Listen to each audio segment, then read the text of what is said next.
Hello everyone! Do you want to improve your art skills? I take it that you do since you clicked this video.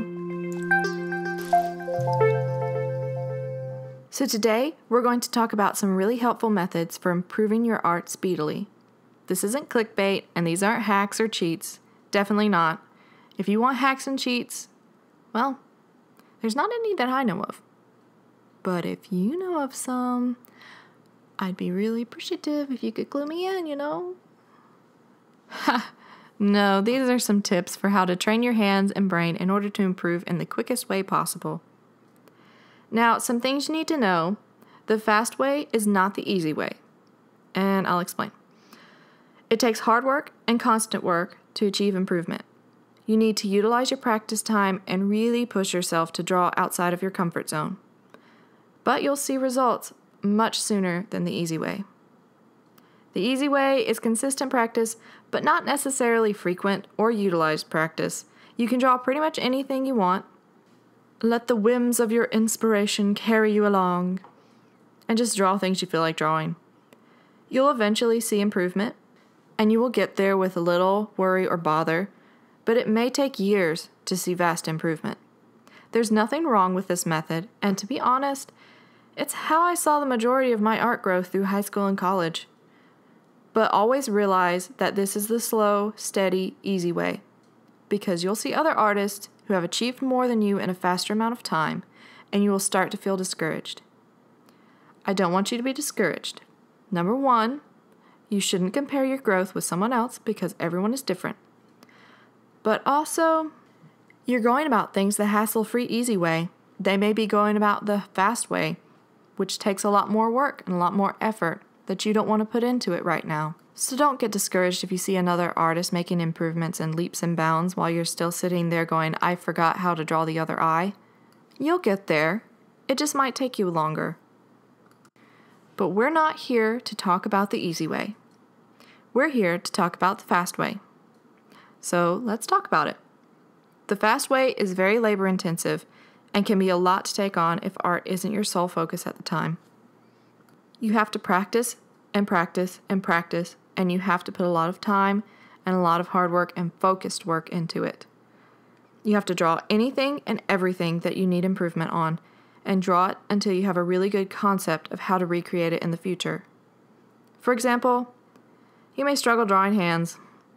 I did too. So get out that sketchbook and fill it with pages and pages and pages of hands. It's a good idea to get into the habit of sketching every single day.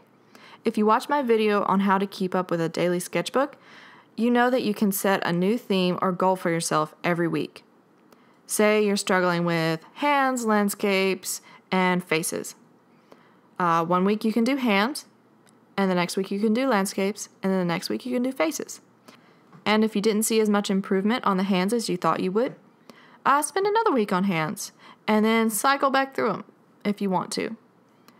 Just make sure that you don't give up until you're satisfied. Like I said, you want to be consistent, and you want to practice and get out of your comfort zone. So now that we've talked about that part of practicing, let's talk about another very, very important part that you will need in order to really improve on those sketches. Because you can fill pages with hands, but if you don't understand this part, then they'll get better, but they may not improve as quickly as you want. This next part is training your eye/brain so that when you see an ordinary object, you can quantify it into simple shapes. This analyzing skill is invaluable for learning to sketch things independent of photo reference. Once you know what shapes make up an object, you can replicate it without having to use a reference, and this will free you up to play around with movement and poses and such. Let me show you kind of what I'm talking about. For example, let's take a really simple object like a pencil. The shapes are easy to see and understand. You have a rectangle and a triangle. That's the very simplest explanation for a pencil. But if you want to break that down even further, you have a rounded rectangle, a cylinder, which means it's curved at the top and the bottom in the same direction. You have 3 rectangles side by side for the flat sides of the pencil, and then you have a cone at the bottom, which means the top will be rounded. As you can see, the final image looks very similar to the photo that we referenced it from, while still maintaining very simple shapes. Okay, so that's a pencil. You're saying, that's easy. I can do a pencil. How do I do a harder object? Well, let's take, let me think. Let's take my dog Bella. Isn't she so cute? Let's break her down into some shapes. We have pentagons for the head and chest, diamonds for the ears, rectangles for the legs that are slightly distorted, and even more rectangles for the feet. For the back of her body, you can't really see it in this photo, but I filled that in with just a square and 2 extra rectangles for the back legs. If you take a look at them side by side, you can definitely tell that the shapes make up a dog. And if you take a closer look at anywhere in the photo, you can break it down to even more shapes. It's a good idea to print out some photos of things you want to analyze and draw over them with a pen or marker, breaking them down into shapes. This helps to train your eye to see them and also train your hand to know how to create those shapes. You may have been told by your art teacher to never trace. Well, I'm telling you to trace. Give your hand the opportunity to feel it and get those shapes in your muscle memory so you know how to draw this later. Once you've traced over the photo, try sketching it out on paper without the reference and see if it helped you out. You can practice using references till you get comfortable, but don't be afraid to throw those references aside and strike out on your own. Do it as often as you can while practicing, and you will be amazed at how quickly you gain confidence. Well, I think that's all the nuggets of knowledge I have for this video. I'll be doing a second part to this speedy improvement video where I will talk about colors and composition. Those are hard ones, so I wanted to give them their own video.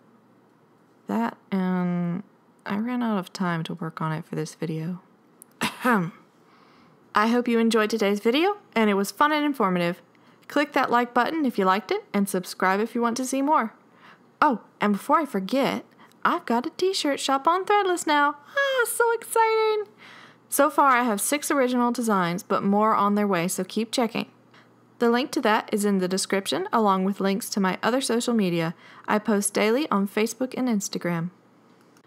Have a great day. Bye.